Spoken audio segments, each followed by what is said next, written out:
Bismillahirrahmanirrahim. Assalamu alaikum, dear students. Today our topic is state variables. What is state variables? Lecture number 3 है. State variable देखिए नाम से ज़ाहिर है, या इसको हम स्टेट फंक्शन भी कहते हैं. सिस्टम के स्टेट के बारे में जानने के लिए हमें कुछ पैरामीटर चाहिए. जैसे मैंने डिफाइन किया है कि it is use to define the state of a system. किसी भी सिस्टम के स्टेट के बारे में अगर हमने जानना है तो उनके लिए कुछ हमारे पास स्टेट वेरिएबल्स है. सिस्टम किसको कहते हैं? Anything under study is known as system. अब स्टूडेंट्स, जैसे फॉर एग्जांपल हमारे पास एक बॉडी है, अगर एक बॉडी है उसके बारे में आप जानना चाहते हैं उसका स्पीड क्या है, उसकी वेलोसिटी क्या है, उसका एक्सेलरेशन क्या है, उसका मोमेंटम क्या है. सही, अगर आपको उस बॉडी की वेलोसिटी, एक्सेलरेशन, मोमेंटम वगैरह जो है पता है तो आप उस बॉडी के स्टेट के बारे में बता सकते हैं. इसी तरह हमारे पास अगर हमने किसी सिस्टम के स्टेट के बारे में जो है जानना है, स्टेट वेरिएबल हमारे पास जो है क्या है? Pressure is a state variable, temperature is a state variable, volume is a state variable, internal energy is a state variable, and entropy, S stand for entropy, these are the state variable. ये हमें किसी भी system के state के बारे में बता सकते हैं. और स्टेट वेरिएबल हमारे पास वो वेरिएबल है जो पाथ पे डिपेंड नहीं करते, independent of path. Non state variable, remember MCQ के लिहाज से इंपॉर्टेंट है, heat and work, they are non state variable because they depend on path. ये पाथ पे डिपेंड करते हैं. अब हमारे पास इक्वेशन ऑफ स्टेट क्या है? जैसे इक्वेशन ऑफ मोशन है, सही है, हमारे पास स्पीड है, वेलोसिटी, एक्सेलरेशन है, फिर हमारे पास उनको अगर देखा जाए रिलेट करने के लिए इक्वेशन ऑफ मोशंस है. Equation of state, ideal gas equation already you know, PV is equal to nRT. n क्या है? मोल. R क्या है? कांस्टेंट, विच इज 8.314 जूल पर मोल पर केल्विन. अगर हम n की जगह 1 ले लें तो PV is equal to RT. अगर देखा जाए कुछ पैरामीटर्स अगर हमें दिए जाए, सही है, तो हम प्रेशर फाइंड कर सकते हैं, वॉल्यूम फाइंड कर सकते हैं, टेम्परेचर वगैरह जो है वो फाइंड कर सकते हैं. तो स्टूडेंट्स, यहाँ तक हमारा जो डिस्कशन था ये just first law of thermodynamic को समझने के लिए था. अब आपका जो कोर्स है एमडीकेट का, उसमें just first law of thermodynamic and it's applications, सही था, साथ साथ जो है आगे भी जो है mole specific heat capacity at constant pressure at constant volume, Cp minus Cv is equal to R, इनको भी हम तफसील से जो है स्टूडेंट्स डिस्कस करेंगे. नाउ स्टार्ट लेते हैं फर्स्ट लॉ ऑफ थर्मोडायनेमिक्स से. जो फर्स्ट लॉ ऑफ थर्मोडायनेमिक्स हमारे पास क्या है? What is first law? ये आपका जो है एमडीकेट का टॉपिक है, first law of thermodynamics, of thermodynamics. तो याद रखें, फर्स्ट लॉ ऑफ थर्मोडायनेमिक ये है कि किसी भी सिस्टम को अगर हम हीट देते हैं, जो heat given to a system will be partly convert into work done and partly convert into internal energy is known as first law of thermodynamic. First law of thermodynamic ये है कि किसी भी सिस्टम को अगर हम हीट देते हैं, डेल्टा क्यू इज हीट, सही था, no partly the heat will be convert into work done and partly the heat will be convert into internal energy, and this is known as the first law of thermodynamic. This is the mathematical form of the first law of thermodynamic. ये students हमारे पास mathematical form है. किस चीज़ का? MCQ के लिहाज से important है, आपसे कहा जा सकता है, तो आपको पता होना चाहिए कि the mathematical form of first law of thermodynamic is delta Q is equal to delta W plus delta U. Students, already हम ये भी जानते हैं कि हमारे पास delta Q is equal to delta W means work is the product of power and change in volume plus delta U. इस फार्मूले को हम इस तरह भी लिख सकते हैं कि delta Q is equal to P delta V plus delta U. ये स्टूडेंट्स हमारे पास जो है ये भी एक एमसीक्यू बन सकता है, इसके बारे में भी हमें पता होना चाहिए. अब स्टूडेंट्स, कोई भी सिस्टम है, से लेट सपोज उसको हम 100 जूल हीट देते हैं, सही था, किसी भी सिस्टम को हम 100 जूल हीट देते हैं, पार्टली में भी 60 joule is convert into work done plus remaining is 40 joule is convert into internal energy of the system. यहां से स्टूडेंट्स हम इस फार्मूले से 3 चीजें फाइंड कर सकते हैं. अगर हमने वर्क डन को फाइंड करना है स्टूडेंट्स, तो ये हो जाएगा delta Q minus delta you. This will be the formula of the work done. जिस सिस्टम ने कितना वर्क डन किया, हम इस फार्मूले से स्टूडेंट अपने लिए वर्क को भी फाइंड कर सकते हैं। नाउ स्टूडेंट्स, यहां से अपने लिए इसी फार्मूले से हम अपने लिए इंटरनल एनर्जी को भी फाइंड कर सकते हैं। ये इधर आ जाएगा। अगर देखें, मैं लिख सकता हूं the internal energy is equal to delta Q minus delta W. अगर देखें how much internal energy of the system is increase या decrease, so this is the formula. एक बात ज़हन में याद रखें स्टूडेंट्स, किसी भी सिस्टम को अगर हम हीट देते हैं, इस फार्मूले को हम इस तरह भी लिख सकते हैं कि अगर देखा जाए delta Q is equal to delta W plus delta U. Remember students, अगर किसी सिस्टम को हम हीट देते हैं, no heat given to a system is taken positive. सही था।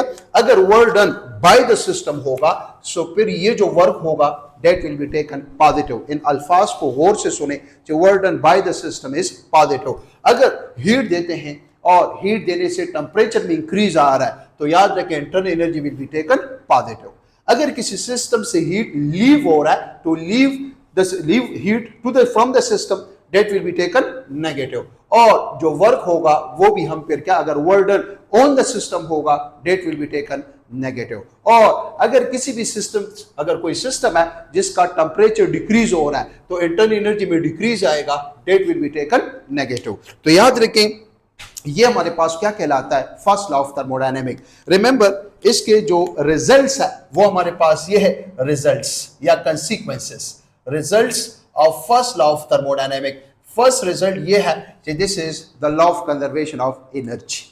सही था। किसी भी सिस्टम को हीट देना, partly convert into work done and partly convert into internal energy. इसका मतलब है वर्क इज आल्सो एनर्जी और ही internal energy is also energy, heat is also energy. तो first law of thermodynamic is the law of conservation of energy.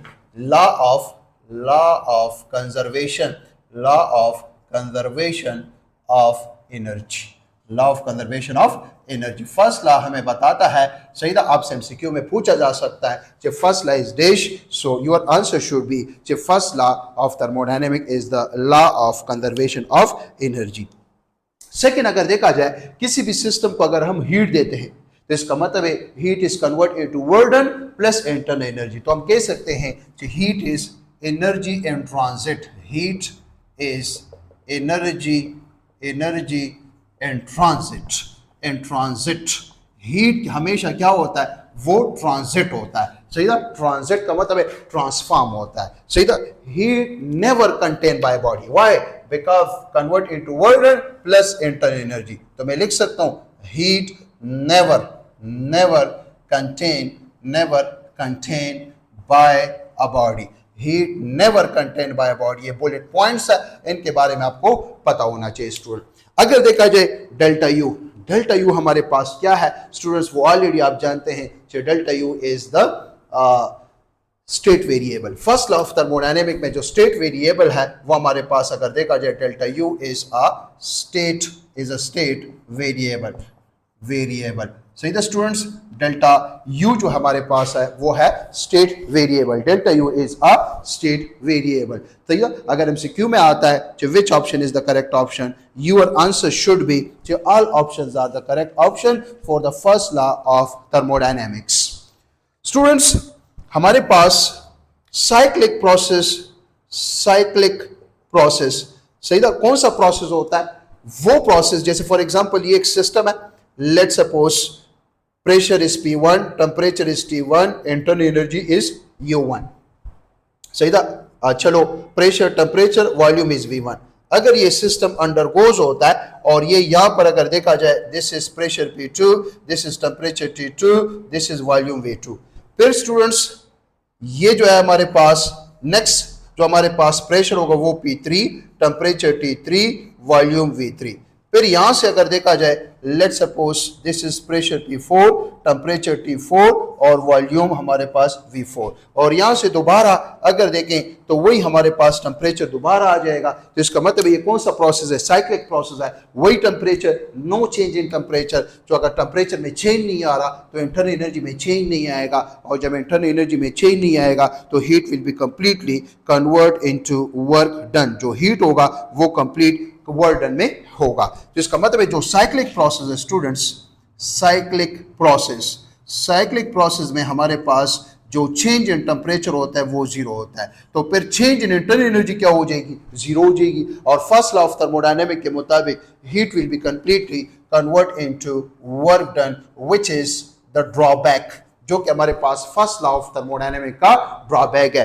How heat is completely converting to work done. हाँ, work done against the friction can be convert into heat, but how heat is completely convert into work done, like for example the efficiency of car, heat engine, या हमारे पास जो है petrol engine है, diesel engine है, 25% या 35% efficient engine है, उसमें हीट कन्वर्ट होता है। मैकेनिकल वर्क डन में some of the energy will be lost in different form. तो इसका मतलब है this is the drawback how heat is completely convert into work done। तो याद है कि साइक्लिक प्रोसेस वो प्रोसेस होता है जिसमें हीट कंप्लीटली कन्वर्ट होता है किस चीज में, वर्क डन में। अक्सर स्टूडेंट्स पूछते हैं कि सर साइक्लिक प्रोसेस में वर्क डन होता है या नहीं होता, तो आपको पता होना चाहिए इसमें जो एफिशिएंसी होगी वो 100%, और यही हमारे पास जो है लिमिटेशन है। फर्स्ट लॉ ऑफ थर्मोडायनेमिक के दो लिमिटेशंस है, सही है, दो लिमिटेशंस है। फर्स्ट लॉ ऑफ थर्मोडायनेमिक के दो लिमिटेशन है।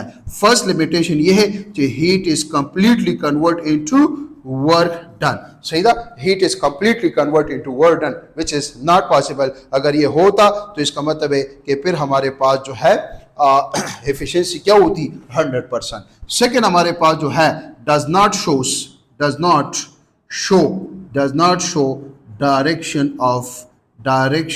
ऑफ हीट फ्लो, सही था। ये दो ड्रॉबैक है जिसको एक्सप्लेन किए हुए हैं सेकेंड लॉ ऑफ थर्मोडायनेमिक्स में, जो हमारे कोर्स में स्टूडेंट्स नहीं है। इसके बाद हम डिस्कस करने वाले हैं applications which are very very important. Applications, 4 application students हम यहाँ पर डिस्कस करेंगे। There are 4 applications of first law of thermodynamic, one by one discuss करते हैं। एमसीक्यू के लिहाज से इंतहाई इंपॉर्टेंट है। तो अगर आपको टॉपिक्स क्लियर है, first law of thermodynamic clear है और साथ साथ इसके एप्लीकेशंस क्लियर है, तो उम्मीद है इससे रिलेटेड जो भी एमसीक्यू आएगा वो बासानी आप लोग खुद सॉल्व कर सकते हैं। अगर आपका कॉन्सेप्ट क्लियर है टॉपिक से रिलेटेड तो आप इजीली जो है एमसीक्यू को सॉल्व कर सकते हैं। अक्सर एमसीक्यू में आता है कि which one of the following is not a state variable, तो हीट और वर्क ये हमारे पास नॉन स्टेट वेरिएबल है। टोटल स्टेट वेरिएबल हमारे पास कितने हैं, 5। कौन कौन से, प्रेशर है, टेम्परेचर है, वॉल्यूम है, इंटरनल एनर्जी है और एंट्रोपी है। Applications of first law of thermodynamics, applications discuss करते हैं। एप्लीकेशंस, और एक एक एप्लीकेशन से जो है हम तकरीबन ऑलमोस्ट 8 to 10 MCQs डिस्कस करेंगे। तो हमारे पास जो फर्स्ट एप्लीकेशन है वो हमारे पास है से isobaric process. Number one is isobaric process. What is isobaric process? Isobaric process क्या है? आइसो मीन सेम और बार कहते हैं प्रेशर को। आइसो मीन सेम, आइसो कहते हैं सेम को और बार कहते हैं प्रेशर को। तो इसका मतलब है बार means pressure, bar is pressure. So what is isobaric process? A process in which heat given to a system but pressure kept constant is known as isobaric process। MCQ के लिहाज से डिफिनीशन इंपॉर्टेंट है, सही था। A process आपसे MCQ में पूछा जा सकता है, सही है, कि वो कौन सा प्रोसेस है जिसमें हम सिस्टम को हीट देते हैं but keeping the pressure kept constant. No such process is called isobaric process. A process in which heat given to a system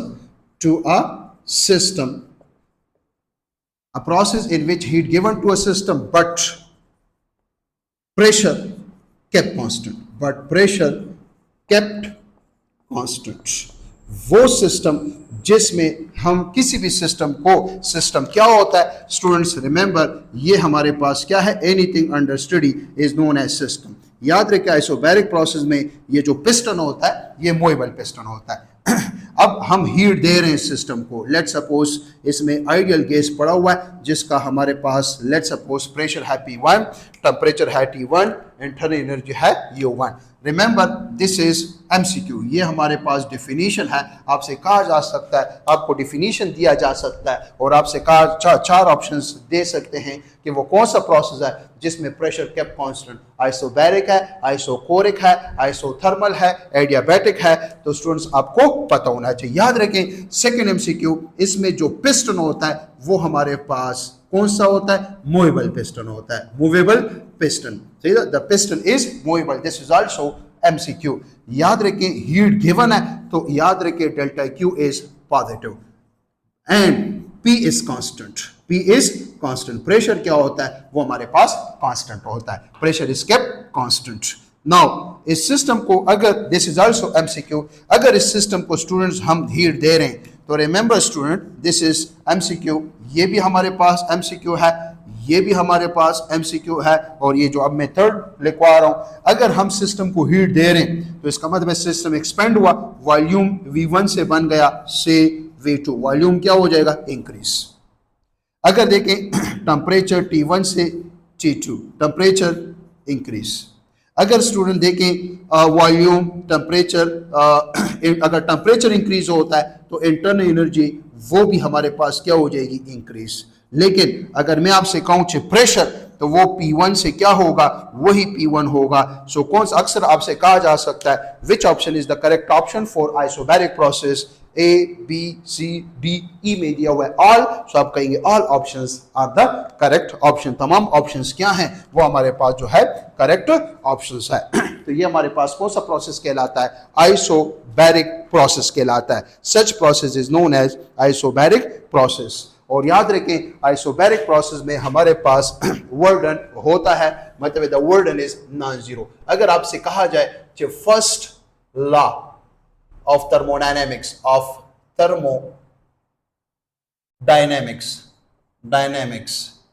first law of thermodynamics for isobaric process, isobaric process के लिए तो students already हम जानते हैं कि first law of thermodynamic is delta Q is equal to work done plus internal energy. तो अब isobaric process के लिए लिख रहे हैं, so for isobaric process the first law of thermodynamic is at constant pressure heat is given, this is pressure and this is change in volume plus delta U, this is the first law of thermodynamic for isobaric process। MCQ के लिहाज से important है, आपसे कहा जा सकता है कि first law of thermodynamic for isobaric process, so your answer should be in isobaric process some of the heat will be converted into work done and some is into internal energy। isobaric process में याद रखें, in isobaric process the work done is equal to P delta V which is non zero. सही था। और जो change in internal energy है वो भी नॉन जीरो के बराबर होगा। सही था। जो चेंज इन टेम्परेचर होगा वो भी हमारे पास नॉन जीरो के बराबर होगा। तो ये MCQ के लिहाज से जो है इंपॉर्टेंट है, पेपर में आ सकता है। स्टूडेंट्स इसी का अगर हम ग्राफ डिस्कस करें, graph between pressure and volume, let suppose this is V1, this is V2, let's suppose this is P1, this is P2। अब अगर देखें स्टूडेंट्स, जब प्रेशर P1 था तो वॉल्यूम क्या होगा सिस्टम का? V1। अगर वॉल्यूम V2 हो जाए तो प्रेशर क्या है? वही रिमेन सेम। इसका मतलब है दिस इज अ लाइन। सही था। और सिस्टम क्या हो रहा है? एक्सपेंड हो रही है। एरो निशान क्या बता रहा है? एक्सपेंशन बता रहा है, क्योंकि वॉल्यूम में इंक्रीज आ रहा है।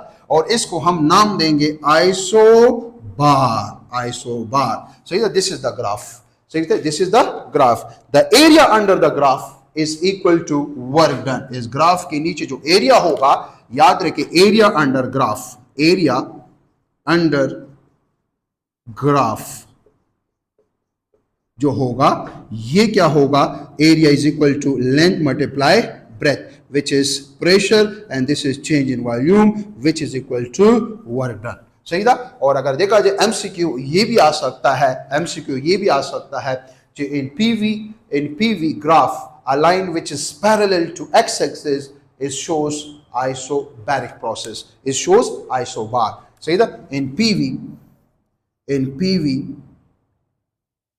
graph a line which is parallel parallel to x-axis is called isobar. इसको हम नाम देते हैं आइसोबार, इसको नाम देते हैं आइसोबार। और आइसोबार के नीचे जो एरिया होगा ये किस चीज के बराबर होगा, वर्क डन के। और ये एरो निशान क्या बता रहा है, एक्सपेंशन बता रहा है कि सिस्टम क्या हो रहा है, एक्सपेंड हो रहा है। सही है स्टूडेंट्स। नाउ अगर देखें, मैं अगर स्लोप के बारे में आपसे पूछूं, what will be the slope, तो स्लोप कहते हैं rise by run, perpendicular divided by base. तो इसका जो स्लोप होगा वो होगा हमारे पास राइज बाय रन है। सो आइसोबैरिक प्रोसेस के लिए जो हमारे पास स्लोप होगा, स्लोप कहते हैं राइज डिवाइडेड बाय रन, मतलब है delta P divided by delta we. Pressure में चेंज आ रहा है, नो। वॉल्यूम में चेंज आ रहा है, yes. So the slope will be zero, the slope will be zero. तो याद रखें, आइसोबैरिक प्रोसेस वो प्रोसेस है जिसमें पीवी का जो स्लोप है वो किस चीज के बराबर है। So your answer should be the slope will be equal to zero, the slope will be equal to zero, slope बराबर होगा जीरो। सही तो बच्चे। और याद रखें, आपसे कहा जा सकता है कि आइसोबैरिक प्रोसेस ओबे विच लॉ। अगर देखें एमसीक्यू ये भी आ सकता है कि ओबे डैश लॉ। सही था, ओबे तो आप कहेंगे चार्ल्स लॉ। ये चार्ल्स लॉ को ओबे करता है, क्यों? क्योंकि volume is directly proportional to temperature if P is constant, if P is constant. So आपसे एमसीक्यू में कहा जा सकता है कि आइसोबैरिक प्रोसेस जो है कौन से लॉ को ओबे करता है। So your answer should be जो isobaric process obey Boyle's law. Isobaric process जो है ये क्या करता है, बॉयल्स लॉ को ओबे करता है। डेली लाइफ में इसके एग्जाम्पल्स क्या हैं, तो डेली लाइफ में हम जितने भी खाने वगैरह बनाते हैं सिवाय प्रेशर कुकर के, सीधा सिवाय प्रेशर कुकर के घर में जितने भी खाने वगैरह बनाते हैं तो वो हम जो है आइसोबैरिक प्रोसेस पे बनाते हैं। कौन से प्रोसेस पे बनाते हैं, आइसोबैरिक प्रोसेस पे जो है हम बनाते हैं। इसी तरह अच्छा, इससे रिलेटेड मुख्तलिफ किस्म के एमसीक्यू, डिफिनीशन से रिलेटेड एमसीक्यू, पिस्टन से रिलेटेड, डेल्टा क्यू पॉजिटिव है, प्रेशर इज कांस्टेंट, ये भी एमसीक्यू है। सही है, first law of thermodynamic, this is MCQ, graph is MCQ, area under the isobar is MCQ. सही था, कौन सा, इसको आइसोबार कहते हैं, लाइन विच इज पैरेलल। इसके अलावा ये फिगर आ सकता है, ये ग्राफ आ सकता है, स्लोप आ सकता है, कौन सा लॉ ओबे करता है। तो इन चीजों के बारे में स्टूडेंट्स हमें जो है पता होना चाहिए। इस प्रोसेस को हम आइसोबैरिक प्रोसेस का नाम देते हैं। Such process is known as isobaric process. Student second हमारे पास जो है वो हमारे पास है आइसो सेकेंड जो एप्लीकेशन है वो हमारे पास है आइसोकोरिक प्रोसेस। आइसोकोरिक प्रोसेस, तो देखिए नाम से जाहिर है, नाम से जाहिर है आइसो मींस सेम, और कोर कहते हैं वॉल्यूम को। सही था, कोर कहते हैं volume, iso means same. Iso कहते हैं किस चीज को, सेम को, और कोर कहते हैं स्टूडेंट्स कोर, कोर घर को भी कोर कहते हैं पश्तो में। सही था, कोर मींस वॉल्यूम। सो एमसीक्यू में आ सकता है what is isochoric process, a process in which heat given to a system but kept volume constant. A process in which heat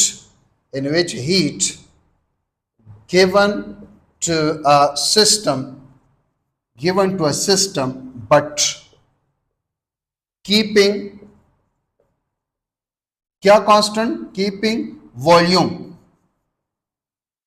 kept constant is known as which process, isochoric process. इस process को हम कौन सा process कहते हैं, isochoric process. याद रखें, इसका डेली लाइफ में जो एप्लीकेशन है वो हमारे पास है प्रेशर कुकर। प्रेशर कुकर जो है वो हमारे पास कौन से प्रोसेस पे जो है काम करता है, वो आइसोकोरिक प्रोसेस में। अब देखें, इसमें लेट सपोज कोई आइडियल गैस पड़ा हुआ है और यहां से हम सिस्टम को हीट दे रहे हैं। सही है स्टूडेंट्स। अगर देखें इसका जो पिस्टन होता है, ये कौन सा पिस्टन होता है, fixed piston. This is MCQ, ये जो है हमारे पास एमसीक्यू है, इसके बारे में आपसे पूछा जा सकता है। नंबर 1, इसका जो पिस्टन होता है ये फिक्स्ड पिस्टन होता है। Piston is fixed. आपने देखा होगा देग वाला जो चावल बनाता है सीधा, तो वो जो देग के ऊपर जो सर होता है हर साइड से क्लोज भी कर लेता है आटा के जरिए, उस पर 2-3 ईंटें भी रख लेता है। तो इसका मतलब है जो चावल देग वाला बनाता है वो अंडर विच प्रोसेस बनाता है, आइसोकोरिक प्रोसेस पे बनाता है। सही, या हम गोश्त वगैरह अगर बनाते हैं किस चीज में, प्रेशर कुकर में, तो अंडर विच प्रोसेस जो है वो गोश्त बनता है, आइसोकोरिक प्रोसेस में बनता है। नाउ सिस्टम को हम हीट दे रहे हैं, तो heat given to a system is taken positive and V is constant।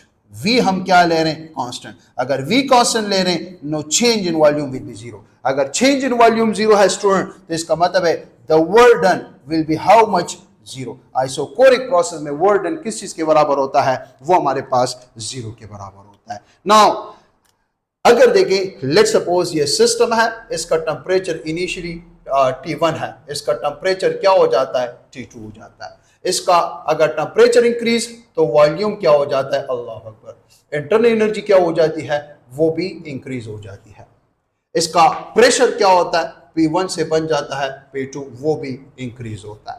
तो फिर सर इसका क्या केप कांस्टेंट होता है, इसका जो वॉल्यूम होता है वो V1 से बन जाता है V1, जो कि क्या होता है, कांस्टेंट होता है। सही है, तो ये भी जो है एमसीक्यू के लिहाज से इंपॉर्टेंट है, आपसे पूछा जा सकता है कि which option is the correct option. So your answer should be the correct option for isochoric process is this. सही है, V1 is equal to V2। इसमें जो वर्क डन होता है वो किस चीज के बराबर होता है, जीरो के बराबर होता है। स्टूडेंट्स, अगर मैं फर्स्ट लॉ ऑफ थर्मोडायनेमिक लिख लूं, फर्स्ट लॉ, तो first law of thermodynamics, of thermodynamics for which process, isochoric process। तो ये फर्स्ट लॉ है कि delta Q is equal to P delta V plus delta U। Isochoric process वो process होता है जिसमें वॉल्यूम केप कांस्टेंट, तो चेंज इन वॉल्यूम जीरो। अगर चेंज इन वॉल्यूम जीरो तो इसका मतलब है heat is completely convert into internal energy. Isochoric process वो कौन सा प्रोसेस है जिसमें वर्क डन जीरो के बराबर होता है। सो आप स्टूडेंट कहेंगे कि आइसोकोरिक प्रोसेस है। वो कौन सा प्रोसेस है जिसमें हीट कंप्लीटली कन्वर्ट हो जाता है किस चीज में, internal energy of the system में, तो वो आइसोकोरिक प्रोसेस। जैसे हम चावल वगैरह अगर देखा जाए वो जल्दी बन जाता है, सही ना, गोश्त वगैरह प्रेशर कुकर में जल्दी बन जाता है, under which process, isochoric process. Why, because heat is completely convert into work done. This is also important for MCQ. MCQ के लिहाज से ये स्टूडेंट्स इंपॉर्टेंट है। अगर हम स्टूडेंट्स डिस्कस कर ले नेक्स्ट इसका ग्राफ, तो याद रखें आइसोकोरिक प्रोसेस है, तो चलो ग्राफ डिस्कस करते हैं। से दिस इज वॉल्यूम, से दिस इज प्रेशर। नाउ अगर for example let suppose this is V1, this is V2, से दिस इज P1, से दिस इज P2। अगर P1 पर वॉल्यूम V1 है, जब प्रेशर P2 होता है तो वॉल्यूम इज रिमेन सेम। इसका मतलब है ये आपको क्या बता रहा है, a line which is parallel, a line which is parallel to x-axis in PV graph is known as isochore। इसको नाम देते हैं किस चीज का, आइसोकोर का नाम देते हैं, किस चीज का, आइसोकोर का।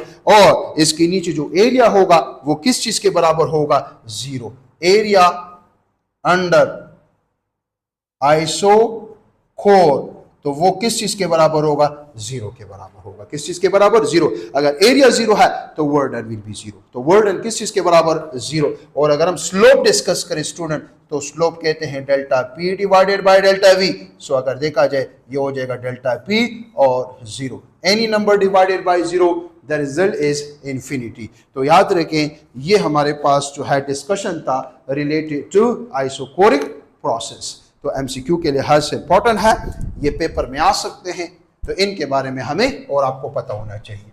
नेक्स्ट डिस्कस करते हैं, हमारे पास जो नेक्स्ट थर्ड प्रोसेस है वो हमारे पास है आइसोथर्मल प्रोसेस। और फिर लास्ट प्रोसेस डिस्कस करते हैं स्टूडेंट्स जो कि हमारे पास है एडियाबैटिक प्रोसेस।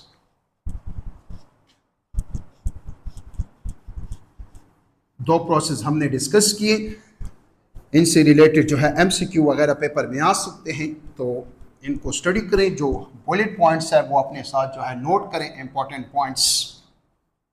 लेक्चर भी अगर आप सुनते हैं सही था, तो उनसे जो मेन इंपॉर्टेंट पॉइंट्स है उनको अपने अल्फाज में आप लोग लिख लें। थर्ड हमारे पास स्टूडेंट जो प्रोसेस है वो हमारे पास है iso. Third process is isothermal process. Isothermal process. What is isothermal? Iso mean same और थर्म कहते हैं टेम्परेचर को। Iso mean same, therm mean temperature. So वो process, a process in which heat given to a system but keeping temperature kept constant. Sir ये किस तरह हो सकता है कि आप सिस्टम को हीट भी दे रहे हैं और टेम्परेचर भी कांस्टेंट है? बता रहा हूं। A process in which heat given to a system but keeping temperature kept constant is known as isothermal process. इस प्रोसेस को हम आइसोथर्मल प्रोसेस, एमसीक्यू के लिहाज से इंपॉर्टेंट है। वो प्रोसेस जिसमें हम सिस्टम को हीट दे रहे हैं। अगर देखें ये हमारे पास एक सिस्टम है और इस सिस्टम में लेट्स सपोज ये आइडियल गैस पड़ा हुआ है, हम यहां से इस सिस्टम को हीट दे रहे हैं। जो पिस्टन है वो मूवेबल पिस्टन है।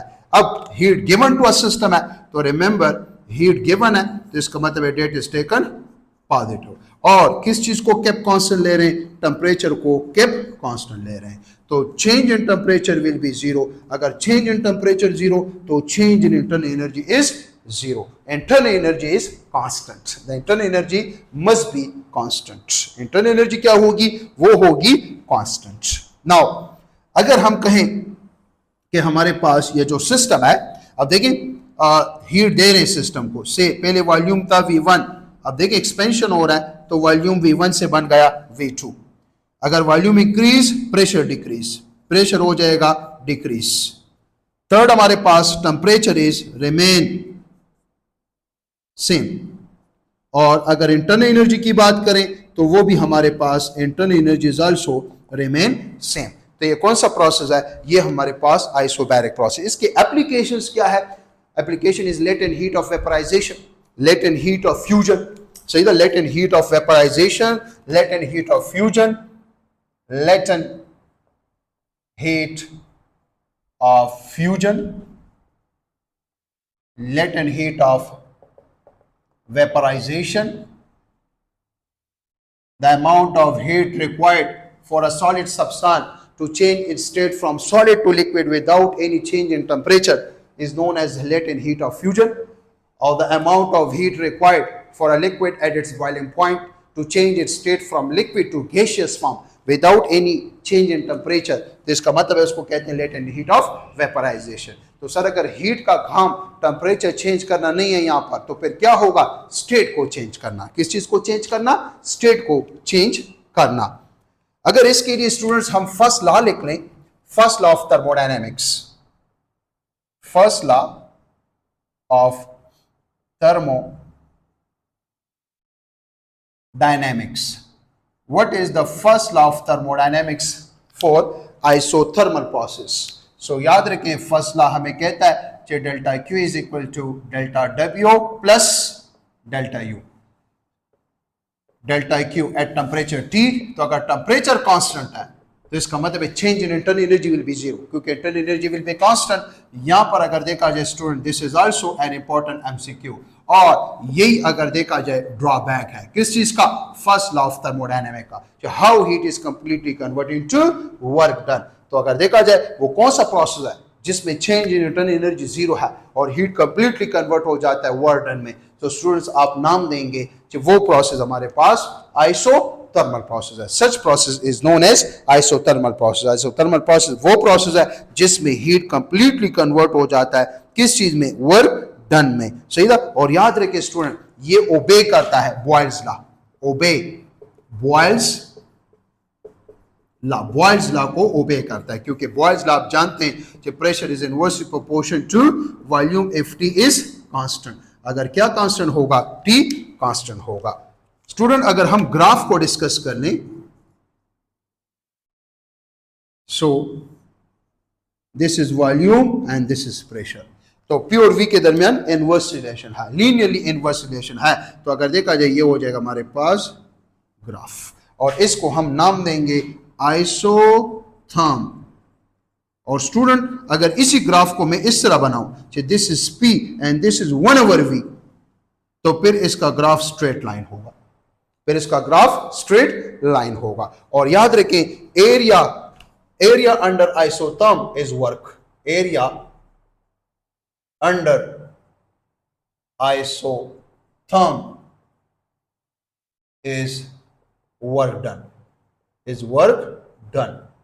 और स्टूडेंट इसका जो स्लोप होगा वो होगा change in pressure divided by change in volume which is non zero. और इसको इधर हम जो है एरो का निशान डाल रहे हैं। तो ये एरो निशान स्टूडेंट क्या बता रहा है? एरो निशान हमें बता रहा है कि एक्सपेंशन प्रोसेस है। कौन सा प्रोसेस? मतलब ये सिस्टम क्या हो रहा है? सिस्टम हमारे पास जो है वो एक्सपेंड हो रहा है।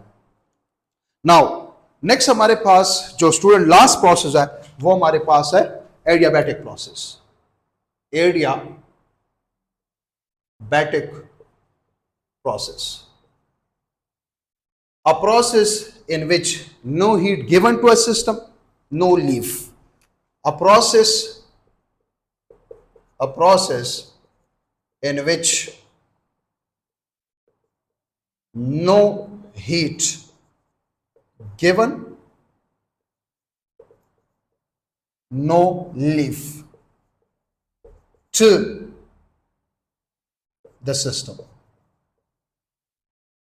is known as adiabatic process.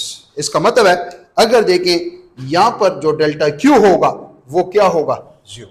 Adiabatic process में जो डेल्टा क्यू होगा वो हमारे पास जो है क्या होगा? जीरो होगा। नाउ अगर मैं इसके लिए फर्स्ट लॉ लिखूं, फर्स्ट लॉ, तो आप first law of thermodynamics,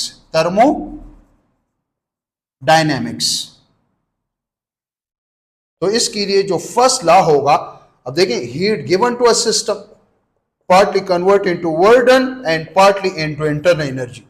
Heat given is zero, so delta W plus delta U, ये delta U इधर आ जाएगा, minus delta U is equal to delta W। अब देखें work will be done, इसका मतलब है adiabatic process में भी वर्क होता है। yes, when a system is expand, सही था, तो इसका मतलब work is done, the system will be cool down. System क्या हो जाएगा? एडियाबैटिक प्रोसेस में अगर सिस्टम वर्क करता है तो वो अपनी ही इंटरनल एनर्जी को यूटिलाइज करता है। सिस्टम क्या हो जाएगा? सिस्टम कूल डाउन, सही था। जैसे फॉर एग्जांपल बर्स्टिंग ऑफ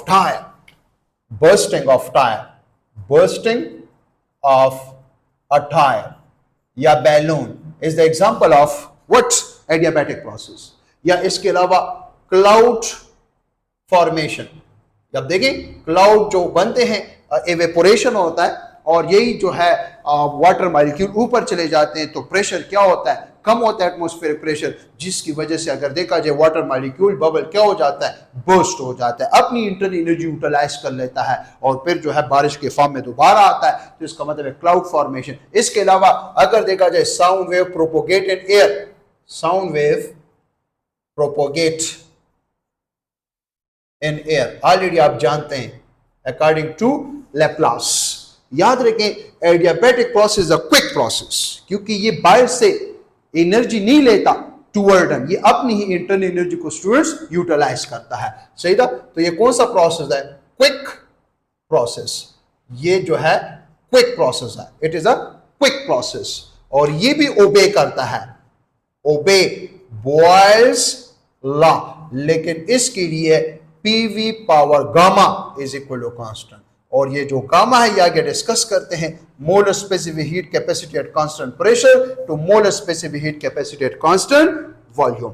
और अगर इसका हम ग्राफ डिस्कस कर लें, ग्राफ, तो इसका जो ग्राफ होगा स्टूडेंट, ये अगर V है और ये P है, ये जो गामा है ये नॉन जीरो है, तो इसका मतलब है कि इसका जो ग्राफ होगा ये मोर स्टीपर, मोर, इसको हम नाम देंगे adiabat, more steeper as compare to isotherm. सही था, more steeper as compare to isotherm, as compare to isotherm. इसका जो ग्राफ होगा और इसका जो स्लोप होगा वो भी हमारे पास delta P divided by delta V which is non zero. इसका स्लोप स्टूडेंट्स क्या होगा, वो नॉन जीरो होगा। The slope will be non zero. सही था स्टूडेंट्स, तो ये हमारे पास जो है कुछ डिस्कशन था जो कि हमने इस प्रोसेस, चार प्रोसेसेस हमने पढ़ लिए, वन बाय वन जो है हमने डिस्कस किया। आइसोथर्मल प्रोसेस क्या है, आइसोबैरिक प्रोसेस क्या है, आइसोकोरिक प्रोसेस क्या है, और एडियाबैटिक प्रोसेस हमारे पास कौन सा प्रोसेस कहलाता है। नाउ स्टूडेंट थोड़ा सा ग्राफ के ऊपर मजीद डिस्कशन करते हैं। इनका जो ग्राफ है, मतलब है कि जो स्लोप है, इस स्लोप के नीचे जो एरिया होगा ये स्टूडेंट हमें क्या देगा, वर्क डन देगा, वर्क डन देगा। नाउ इससे रिलेटेड अक्सर एमसीक्यू वगैरह पेपर में आते हैं, किस किस्म के, one by one students discuss करते हैं।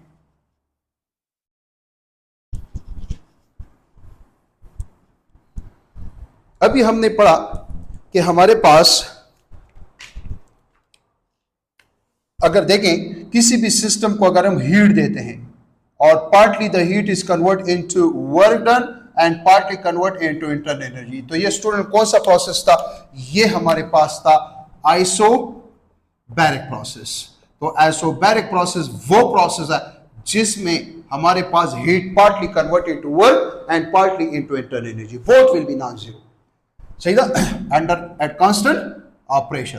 फिर हमने स्टूडेंट डिस्कस किया isochoric process, delta Q V is equal to delta U. तो अगर देखा जाए ये कौन सा प्रोसेस है, आइसोकोरिक प्रोसेस है। तो आइसोकोरिक प्रोसेस वो प्रोसेस होता है जिसमें हीट कंप्लीटली कन्वर्ट हो जाता है इंटरनल एनर्जी में, नो वर्क डन। थर्ड हमने स्टूडेंट डिस्कस किया आइसोथर्मल प्रोसेस, वो प्रोसेस है जिसमें हीट कंप्लीटली कन्वर्ट होता है वर्क में और इंटरनल एनर्जी में चेंज जीरो। तो ये आइसोथर्मल प्रोसेस कहलाता है, आइसोथर्मल प्रोसेस कहलाता है। और स्टूडेंट्स अगर एडियाबैटिक प्रोसेस हम डिस्कस कर लें तो उसमें हमारे पास अगर देखें delta W is equal to minus delta U, अगर देखा जाए उसमें हीट क्या होता है, जीरो। इसको नाम देते हैं एडियाबैटिक प्रोसेस। अब स्टूडेंट्स याद रखें, लेट सपोज मैं हीट दे रहा हूं कितना, if same amount of delta Q is same given to the four systems. Sir इसको तो दे ही नहीं रहे, चलो ये तो बात खत्म। अगर मैं इसमें से लेट सपोज मैं यहां पे लिख रहा हूं 100 जूल हीट दे रहा हूं, इसको भी 100 जूल, इसको भी 100 जूल, इसको भी, इसको तो दे ही नहीं रहा। तो इस कौन से प्रोसेस में वर्क डन मैक्सिमम होगा। अब देखिए heat completely converted to work done. So if same amount of heat is given in the three processes, so in which process the work done will be maximum? Your answer should be say the in isothermal process. Isothermal process में work जो होगा वो क्या होगा, maximum. और कौन से process में वर्क जीरो के बराबर होगा, तो याद रखिए अगर देखा जाए आइसोकोरिक प्रोसेस में, आइसोकोरिक प्रोसेस में जो वर्क होगा वो क्या होगा, zero.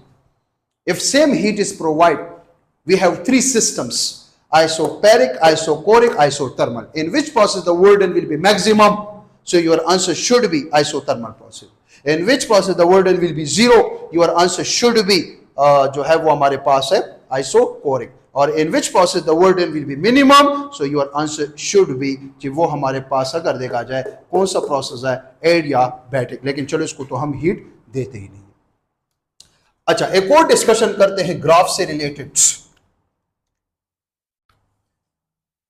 If delta V is same in expansion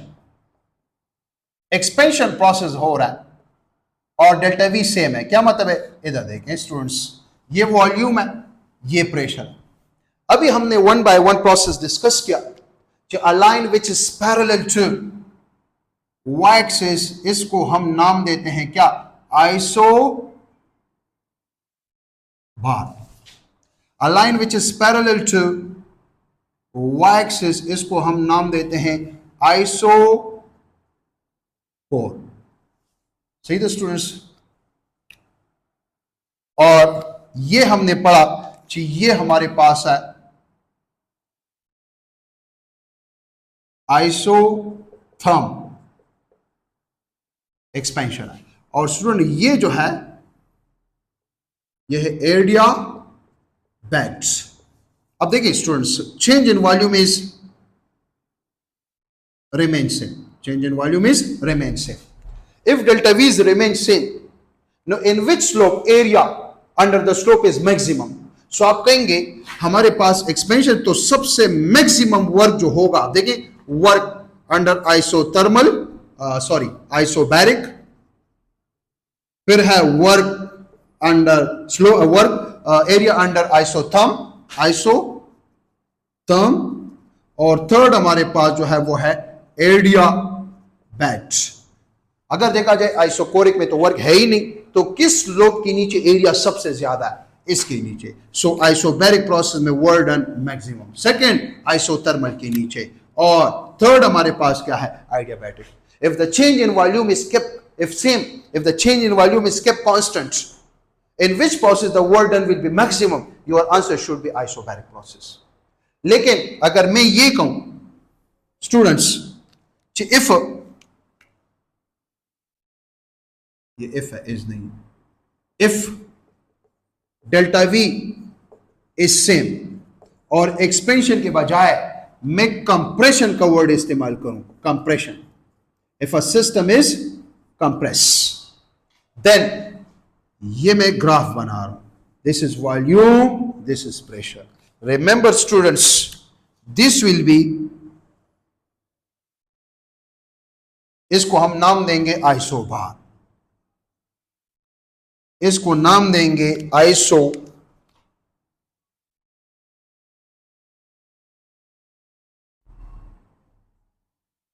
core, इसको नाम देंगे एक ये ग्राफ और एक ये, इसको एरिया बैट, और स्टूडेंट इसको नाम देंगे isotherm. Change in volume is remain same, change in volume तकरीबन सेम है, this is change in volume. अगर change in volume remain same है तो फिर स्टूडेंट याद रखें हमारे पास अगर हम यही ले लें जो वर्क आइसोबैरिक, वर्क आइसोथर्म और वर्क एरिया बैट, तो किसके नीचे, किस स्लोप के नीचे एरिया ज्यादा आ रहा है, फर्स्ट एरिया बैट, सही था, सेकंड आइसोथर्म, और लास्ट में कौन है, आइसोबैरिक प्रोसेस है. तो याद रखिए अगर एक्सपेंशन होगा तीन बातें याद रखिए, heat given to a system is kept constant, in which process the work done is maximum, isothermal. if the change in volume is kept constant and heat given to a system, in which process the work done will be maximum, if the system is expand, isobaric. In which the work is minimum, adiabatic. If the change in volume is kept constant and heat given to a system, in which process the work done will be maximum, adiabatic. In which process the work done will be minimum, isotherm. So students, इससे related MCQ वगैरह paper में आ सकते हैं. तो अगर ये topics आपको clear है तो आप इजीली इससे रिलेटेड एमसीक्यू वगैरह जो है डिस्कस कर सकते हैं, और इससे रिलेटेड ऑलरेडी एमसीक्यू पेपर में आए हुए भी हैं. कल इंशाल्लाह लास्ट टॉपिक है हमारा जो कि हम डिस्कस करेंगे specific heat capacity, molar specific heat capacity, molar specific heat capacity at constant pressure, molar specific heat capacity at constant volume, और Cp minus Cv is equal to R. इस पर इंशाल्लाह हम मजीद बहस करेंगे. Thank you so much. खुदा हाफिज. दुआ में याद रखिए. Best of luck.